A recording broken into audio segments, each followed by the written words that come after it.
Next topic is anion exchange chromatography. क्या anion exchange chromatography ion exchange का एक type है? यस।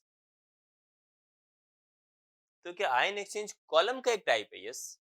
तो क्या एनायन एक्सचेंज क्रोमेटोग्राफी के अंदर हम एक कॉलम यूज करेंगे? डेफिनेटली आप एक कॉलम यूज करने जा रहे हैं। तो आप देख सकते हैं मेरे पास में एक कॉलम है, उसके अंदर रेजिन इज फिल्ड। क्या रेजिन के ऊपर कोई चार्ज है? बिल्कुल भी नहीं। Resin is made up of saphadex, sapphiros, sapphicril or dextran, right? That means they are almost modified cellulose, and cellulose is a polar, not charged. But ion exchange में तो हमें आयंस को किसी के थ्रू या फिर प्रोटीन को exchange कराना with the help of ions. Yes. तो we have first process is we have to give charge to the resin. तो in anion exchange we are giving charge to the resin. और वो charge हमने कैसे दिया? वो charge हमने दिया है डीईएई के थ्रू। हमने रेजिन लिए हैं एंड देन हमने उसके अंदर ऐड किया है डीईएई। डीईएई रेजिन के साथ में कोवलेंट बाइंडिंग करेगा। तो क्या कोवलेंट बाइंडिंग होने के बाद में वो डिसोशिएट हो सकता है? बिल्कुल भी नहीं। That means now the resin is charge. Charge होने के बाद में क्या करना चाहिए? मेरे पास में एक प्रोटीन का सैंपल है जिसमें डिफरेंट डिफरेंट टाइप्स के प्रोटीन प्रेजेंट है। Some protein are positively charge, some are negatively charge and some are non polar also. So मैं प्रोटीन सैंपल को ऐड करने जा रहा हूँ, right, with the help of micropipette. तो जैसे मैंने सैंपल को ऐड किया प्रोटीन के अंदर, बहुत सारे प्रोटीन्स क्या बाइंड करेंगे विथ कॉलम? यस, बहुत सारे प्रोटीन्स बाइंड कर रहे हैं। रेजिन के ऊपर चार्ज कैसा है? पॉजिटिव चार्ज है। तो आप देख सकते हैं नेगेटिव चार्ज वाले प्रोटीन्स इजीली बाइंड कर रहे हैं। Positive charge proteins are unbounded. Non polar proteins are also unbounded, they are not able to bind.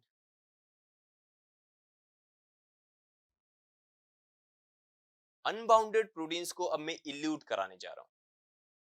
तो मैं यूज करने जा रहा हूं एक नॉर्मल बफर जो अनबाउंडेड प्रोटीन्स को इल्यूट करा देगा। तो जैसे ही वो अनबाउंडेड प्रोटीन्स कॉलम से एग्जिट होंगे, I will collect them, I will take the OD. OD लेने का सिंपल तरीका, आप लेके जाएंगे प्रोटीन्स को जो ट्यूब्स के अंदर हैं, क्यूवेट में ट्रांसफर करेंगे एंड स्पेक्ट्रोफोटोमेट्री। स्पेक्ट्रोफोटोमेट्री आपको ताकि जाएगा कि ओडी इतनी आने जा रही है। So that means I can measure it, yes, no problem. The concentration of the proteins. तो क्या एक ही ट्यूब के अंदर सारे प्रोटीन्स आएंगे अनबाउंडेड? डेफिनेटली नहीं। प्रोटीन्स आ रहे हैं बिकॉज दे आर अनबाउंडेड। आप ऊपर से बफर ऐड करते जा रहे हैं, प्रोटीन्स बाहर आ रहे हैं, प्रोटीन्स बाहर आ रहे हैं, बाहर आ रहे हैं, बाहर आ रहे हैं, बहुत सारे प्रोटीन्स इल्यूट हो रहे हैं। आप कंटिन्यूसली ओडी लेने जा रहे हैं, ग्रेजुअली ग्रेजुअली सारे प्रोटीन्स इल्यूट हो जाएंगे। अब इस ट्यूब के अंदर बाउंडेड प्रोटीन्स के अलावा कोई भी प्रोटीन नहीं बचा है, क्योंकि आपका ऑप्टिकल डेंसिटी इंडिकेट करके जा रहा है now there is a not even a single protein is left which is unbounded. Because now अगर जो भी ट्यूब आएगी उसका जब आप ऑप्टिकल डेंसिटी देखेंगे तो at 280 nanometre the optical density 0.0। This indicate अब कॉलम के अंदर बाउंडेड प्रोटीन्स के अलावा और कुछ भी नहीं बचा है। तो हम इन बाउंडेड प्रोटीन्स को कैसे इल्यूट कराएं? So now we have to use a elution buffer that allows the protein to exit from the column. So what is elution buffer? इसमें कुछ भी नहीं होगा। इसके अंदर हम एक हाई आयोनिक स्ट्रेंथ का सॉल्ट यूज कर रहे हैं। से for example ammonium sulphate is a salt. बहुत डिफरेंट टाइप के सॉल्ट्स आप यूज कर सकते हैं। ऐड कर देते हैं। Resin is positively charge, protein is negatively charge. Salt के अंदर दोनों मोइटीज हैं, पॉजिटिव एंड नेगेटिव।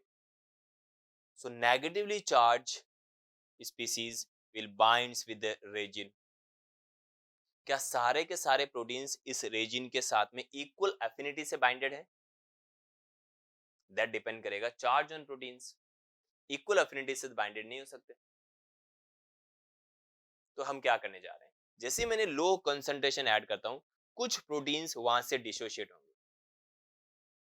डिसोशिएट होने के बाद में दे रिमेन अनबाउंडेड, वो डिसोशिएट हो चुके हैं, क्योंकि उस पॉजिटिव रेजिन के साथ में SO4 जाके बाइंड कर जाएगा।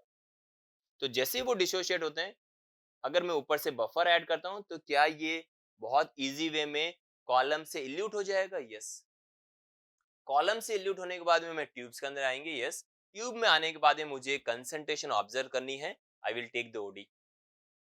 तो मैं ओडी लेने जाऊंगा। जैसे ही मैं ओडी लेता हूँ, स्पेक्ट्रोफोटोमीटर में मुझे रीडिंग आ रही है।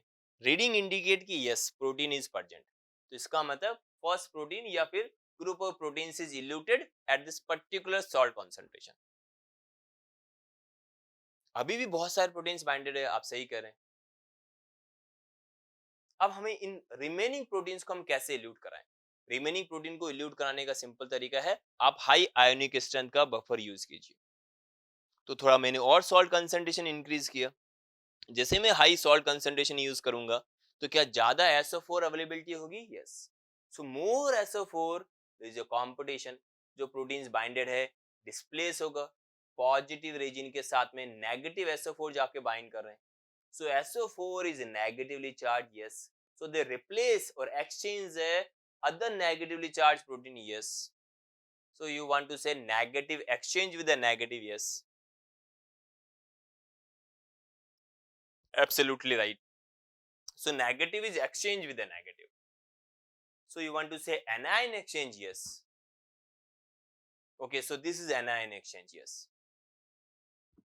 तो जैसे ही वो प्रोटीन्स डिसोशिएट होगा, अगेन मेरे पास में इल्यूशन बफर है, सेम कंपोजिशन, राइट। इल्यूट होगा, ट्यूब्स के अंदर कलेक्ट करेंगे, ओडी ले लेंगे। अभी भी बहुत सारे प्रोटीन्स हैं which are still bounded. How to elute them?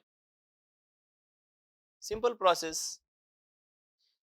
Increase the salt concentration. I increase the salt concentration. अभी भी क्या बाउंडेड है? यस। कुछ प्रोटीन्स बाइंडेड हो सकते हैं, यस। बहुत सारे प्रोटीन इस सॉल्ट के ऊपर डिसोशिएट होंगे, हाँ। जैसे ही डिसोशिएट होते हैं, क्या होगा? नीचे की तरफ आएंगे, कलेक्ट करते हैं ट्यूब के अंदर, ओडी लेने के लिए जाएंगे। ओडी इंडिकेट करके जा रहा है protein is present in this tube, yes. So can I separate the negatively charged protein from other negatively charged protein? Yes. Can I separate the negative from the positive? Yes. Ion exchange? Yes. तो अगर मैं optical density का एक curve plot करता हूं with respect to tube number, तो मैं X axis पे ट्यूब्स नंबर लिखने जा रहा हूं, वाई एक्सिस के ऊपर ऑप्टिकल डेंसिटी की रीडिंग है 1 2 3 4 5 या फिर 0.1 0.2 0.3। तो सबसे पहले अनबाउंडेड सैंपल आएगा। अनबाउंडेड सैंपल ट्यूब नंबर 3 4 5 6 7 8 9 10 तक आ सकता है, यस। उसके बाद में मैंने पहले इल्यूशन बफर ऐड किया है। In elution buffer I will use a high ionic strength, low to high ionic strength. तो जैसे मैंने लो आयोनिक स्ट्रेंथ का इल्यूशन बफर यूज किया, I am getting a peak of a proteins, yes. Tubes के अंदर proteins आए बहुत सारे। फिर अगेन मैं आयोनिक स्ट्रेंथ इंक्रीज करता हूँ, तो नेक्स्ट ट्यूब के अंदर डेफिनेटली दूसरे प्रोटीन्स आएंगे। नेक्स्ट ट्यूब में डेफिनेटली अगेन प्रोटीन्स आते जाएंगे। बीच में वो भी ट्यूब्स आएंगे जब प्रोटीन आना बंद हो जाएंगे, बिकॉज दैट पर्टिकुलर कंसंट्रेशन के ऊपर सारे प्रोटीन्स आ चुके हैं। अभी भी बहुत सारे प्रोटीन्स अभी भी ट्यूब के अंदर हैं। और अगर आप अभी हमने से फॉर एग्जांपल 30% पे किया, अब अगर हम 30% पे जितने प्रोटीन इल्यूट होने चाहिए इल्यूट हो चुके हैं। Now I am moving towards 40% ammonium salt और अमोनियम सल्फेट। तो I added a salt high ionic strength का। इस बार मैंने क्या देखा, सारे प्रोटीन डिसोशिएट हो चुके हैं and I will collect them. So by this way we can easily separate a positively charged protein from the negatively charged protein. So this is anion exchange, and negative charge is replaced by other negative charge. So you got the anion exchange chromatography. Thank you very much. If you like this video, you can share and subscribe.